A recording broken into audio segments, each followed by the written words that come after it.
Queste fotografie della mia collezione sono state utilizzate anche per fare le cartoline, ed eccola qua una selargina seduta. E poi non è di Selato. E poi non è di Selato. È tunese. Altre foto, poi se le volete vedere le ho portate. Sempre fotografie. Se notate, questa di destra rispetto alle precedenti, rispetto ad esempio a questa cagliaritana che risulta poco contrastata, questo dipende dalla soluzione di sale d'argento utilizzato per sviluppare la foto. Queste sono fatte cosiddette al collodio umido, non vi spiego la trafila. Queste invece sono realizzate con un altro tipo di sale d'argento che gli dà più contrasto, e quindi da questo momento in poi farà le foto solo con questa tipologia di procedimento. Si chiamano aristotipi questi più contrastati. Qui abbiamo un'altra informazione: se avessimo solo la cartolina non potremmo analizzare bene i dettagli. La fotografia invece ci dà la possibilità di vedere cosa tutto ha addosso questa donna. Ecco quindi che riusciamo a capire che tipo di orecchini ha, che magari nell'immagine della cartolina un po' non rende, non si capisce bene. Quindi la possibilità di avere foto originali è importante proprio per riuscire ad avere un dettaglio maggiore e quindi capire meglio quello che stiamo vedendo. Altre foto bellissime, Mauri ne ha fatto tantissime del circondario di Cagliari, anche qui di nuovo Quarto Sant'Elena, non è Quarto Sant'Elena. Sempre a Barbarillo, voi volete fare la lingua?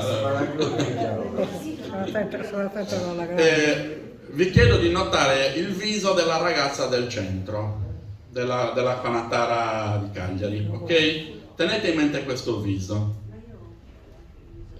Sì, no, ma vi chiedo di tenere in mente questo viso, perché adesso vi faccio vedere che quel viso è stato usato in questa ragazza di Salargius. Un fotomontaggio, perché evidentemente la faccia che abbiamo, perché abbiamo la foto originale, non piaceva. E beh, guarda quella Quartesi come brutta.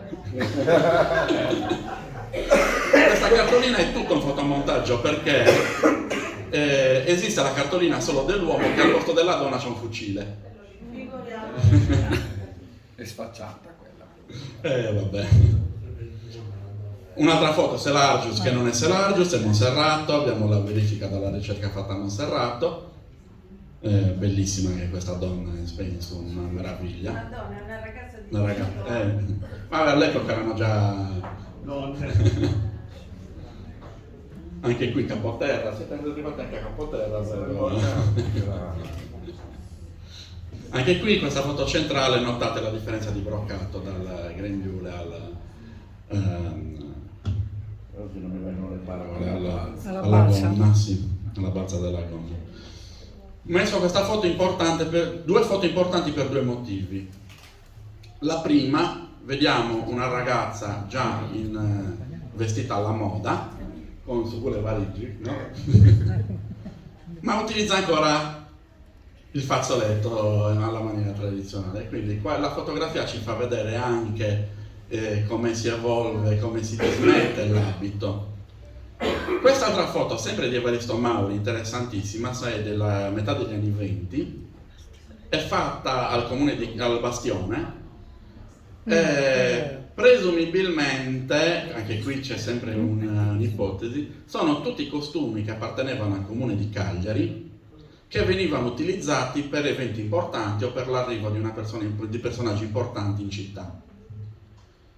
È importante questa foto perché è l'unica testimonianza, che non è poi una testimonianza, adesso spieghiamo perché, con una Panattara che veste sull'Asu. Ricordiamoci che era già un trentennio che le Panattare non vestivano più in abito tradizionale, ok? Non abbiamo nessuna testimonianza, eccetto questa, che le donne cagliaritane indossassero sull'Asu. Al massimo avevamo su domino. Così come i guanti. Esatto. Quelle donne. Esatto. Queste probabilmente sono tutte figuranti, vestite più o meno bene. È da tenere da tenere, sì. Ha importanza questa foto. Devo bere, scusate, mi sto impastando. Però dentro cosa bevi? Acqua raggia, Allora, stavo dicendo, è da tenere in considerazione per una ricerca sull'abito tradizionale di Cagliari? Sì, perché è una testimonianza, ma non da rifare, perché probabilmente questa donna non ha mai vestito l'abito tradizionale e gli è stato messo addosso quello che aveva, che era a disposizione. L'hanno diviso tra l'altro. Probabilmente. Sassari Antonio Zonini, interessante anche questo perché una rivista del 1904, l'Edera, una rivista sassarese, cita Antonio Zonini in una pubblicità e scrive che nel suo studio fotografico c'erano a disposizione 600.000 cartoline di vedute, paesi e costumi dell'isola. 600.000. Perché così tante? Perché come esplode la mania della collezione delle cartoline, tutti ne approfittano. La Sardegna non è da meno. Io ho recuperato cartoline della Sardegna dall'Australia, dall'Argentina, dal Cile, dalla Norvegia, da tutte le parti del mondo, perché tutti facevano collezione di cartoline. Dall'inizio dell'invenzione della cartolina, anzi più che dell'invenzione, dalla produzione in massa delle cartoline, quindi dal 1885-90 circa, fino agli anni 30 c'è questa mania.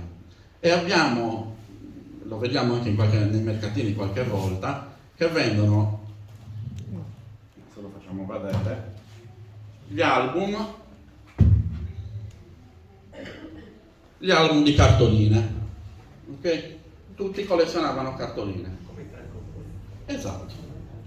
Ecco la dimostrazione che non dicevano scemenze, ma era la verità che c'erano 600.000 cartoline che andavano a ruba, perché costavano poco fondamentalmente. E anche perché si spedivano. Si spedivano, certo.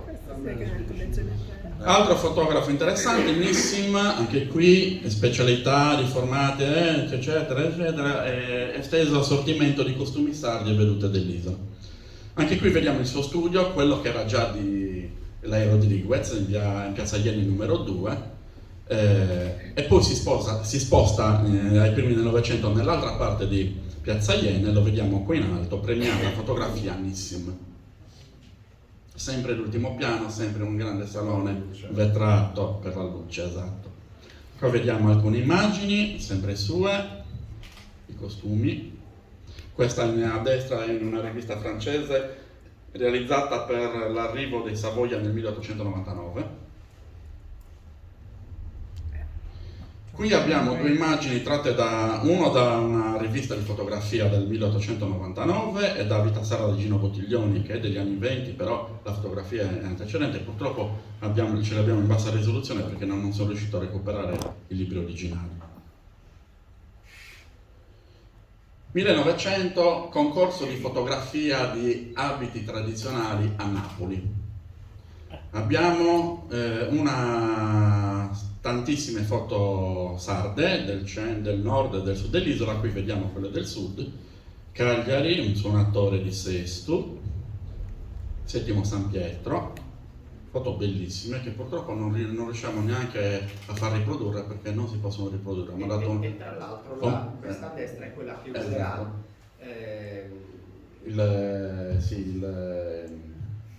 come quarto santella, sì. La userà, non mi viene il nome adesso, Costa, ma è una settimesa. Sì.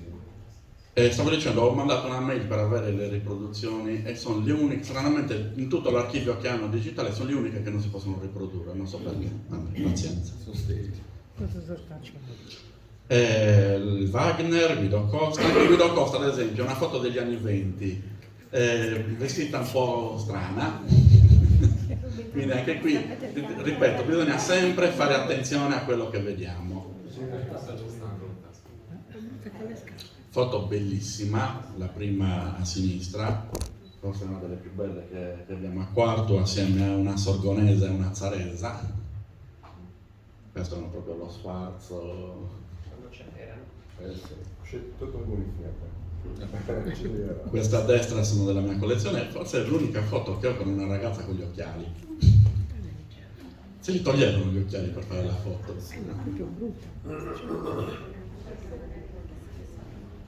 Una bellissima cartolina di Mauri, questa è sicuramente Quarti. Ad avere l'originale di questo non sarebbe male. Chissà. Chissà. Quelle che avete visto di Mauri prima le ho recuperate una buona parte dalla Romania. Vi dico solo questo. Le originali. Questa signora a destra è tratta dal sito Araldica Sardegna, è una nobildonna che si è visitata per l'occasione. Abbiamo riconosciuto la casa che è a Celargius, casa che purtroppo è stata demolita, una casa affrescata bellissima. Che sarà via Rosselli.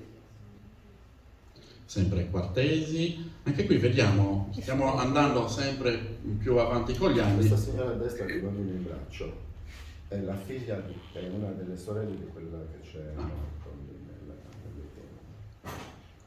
Vedo che non ha tutti i gioielli addosso, anche questa. sì, no, quella bambina in braccio è la madre della mia collega che è proprietaria di costumi adesso. E arriviamo alla fine, 1914, Luigi Pellerano. Perché l'ho messo? Perché queste due cartoline sono cartoline di fotografie reali e sono le prime foto realizzate direttamente a colori. E il procedimento era stato inventato dai fratelli Lumière nel 1903 e Luigi Pellerano perfeziona la tecnica e ci fa anche un manuale della Oepli, questo qua l'autocromista che vedete qua a sinistra. Le stesse fotografie poi nel 1926 sono state utilizzate dal National Geographic per fare un bellissimo reportage sulla Sardegna. Il terzo reportage, il primo del 16 e l'altro del 23. Con questo ho finito e vi ringrazio.